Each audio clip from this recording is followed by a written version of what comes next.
No Junes Lokka tässä, hei. Mä just näin ton Yle Oulun ton hyvän valeuutisen, niin miten te onnistuitte vääntämään tuommoisen valeuutisen tuosta jutusta? Kun sähän laitot mulle sähköpostia 20. päivä. Niin,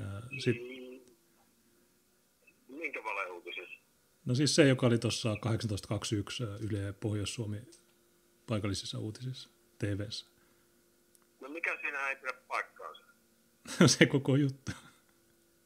No, mutta siis niin kuin, että sä voit puhua toisten puolesta, jos siinä puhuu niin kuin ihmiset, jotka on sen asian päällä niin kuin asiantuntijoita, niin ei sinä voi sanoa, että ei ole väärässä.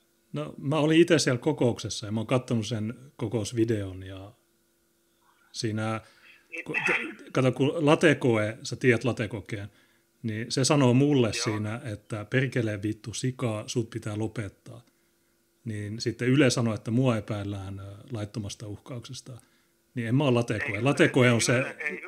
Ei Yle sano, että sua epäillään laittomasta uhkauksesta, vaan poliisi kertoo, että heille on tehty rikosilmoitus, jota tutkitaan laittomalla uhkauksesta.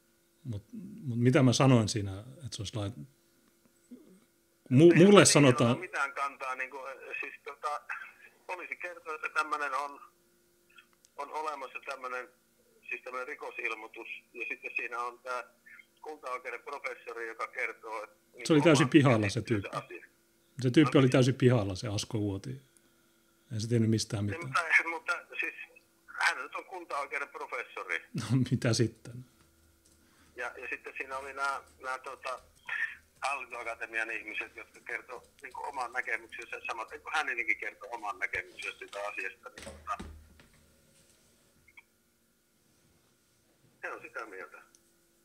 No miten se latekoe, kun se sanoo mulle, että vittu perkeleen sikaa, sut pitää lopettaa, niin miksi siitä ei ole Ylellä juttua? Eikö se ole siinä jutussakin niin kuin se kiisti? Kyllä se latekoakin siinä esiintyy, siis siinä TV-jutussa. Ei siinä ole mitään latekoa. Siitähän on tulossa vielä sitten, mä luulen, että varmaan huomenna julkaistaan se verkkojuttu, niin siinä on pitempi striimi, jossa sitä latekoita on enemmän. Näin, kun sä kysyit multa juttuja, niin aiotko sä julkaista niitä koskaan vai hylätäänkö ne? Joo, siis ne on siis tarkoitan, että siinä se valtuustokysely. Mutta eikö se latekoe, kun se sanoo, että sut pitää lopettaa, niin eikö se ole se laiton uhkaus? Kun en mä sano siinä mitään siinä jutussa. Mä vaan esitin, että veroprosentti pitäisi pitää 20, niin eihän se ole mikään laiton uhkaus. Enhän minä ota mitään kantaa siihen, että... No niin, mutta sä oot se toimittaja. Sä oot se toimittaja. Sun pitäisi raportoida totuus, eikä tehdä tämmöisiä huonoja kampanjoita mua vastaan.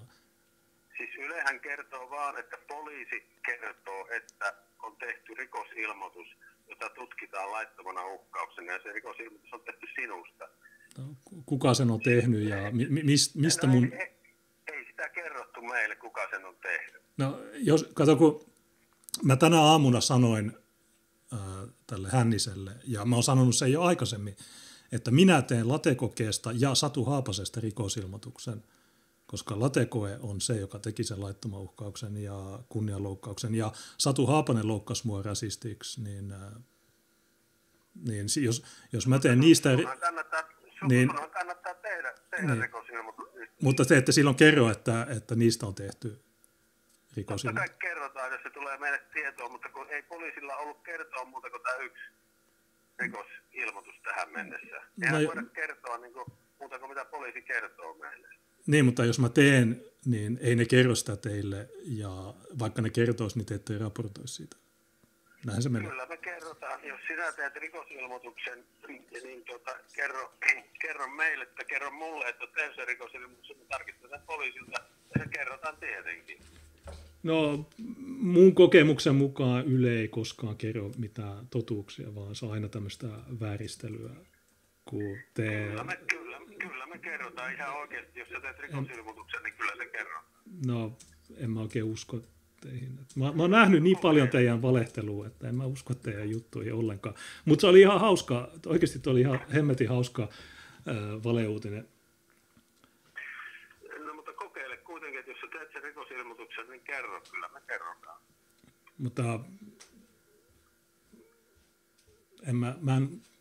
mä oon tekemässä sitä rikosilmoitusta, mutta mä oon ihan varma, että te ette kuitenkaan kerro siitä. Ei me voida kertoa ennen kuin sä oot tehnyt sen, mutta jos sä teet sen rikosilmoituksen, niin kyllä me se kerrotaan. No, en oikein usko. Kokeile. No joo, mä oon tekemässä siitä, kun oikeusministeriössähän on, että vihapuheesta pitää tehdä aina ilmoitus. Joo, ja siis sitä olen sanomassa, että se tulee todennäköisesti huomenna se verkkojuttu, niin siinä on yksi niistä, jonka siteerauksia sinne kerrotaan, että mitä sä vastasit siihen. No onko ne muokattu ja... Ei, niitä on muokattu mitenkin. Okei, no hyvä. No okei, no ei mulla oikeastaan muuta, mutta joo, tuo oli hemmetin hyvää. Mä nauroin ääneen, kun mä katsoin tuon TV-jutun. Mutta joo, en halua häiritä enempää, kiitos kun vastasit. Mutta pane mulle tieto sitten, kun olet jättänyt sen rikosilmoituksen. Joo, kyllä. Laitan sähköpostille, kiitos. Joo, tää sähköposti, joo, moi. Hyvää iltaa, moi. Moi.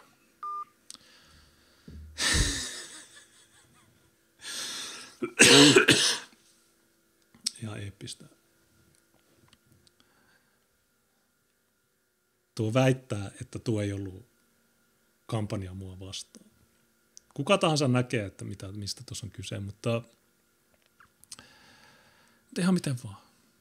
Ja mä haluan nähdä sitten, kun ne tekee sen jutun siitä, tai jos, ei ne tee sitä, mutta jos ne sattuisi tekemään, niin minkälainen siitä tulee. Maailman paras TV. Pitää leikata tuo ja laittaa klippi tonne Twitteriin. Oliko se, toivottavasti se on tarpeeksi lyhyt. Niin mä lataan sen ja mä laitan poikki nyt, niin mun piti laittaa tämä, mutta kun tuli tuo puhelu tuossa kesken, niin tämä on loppubiisi tänään.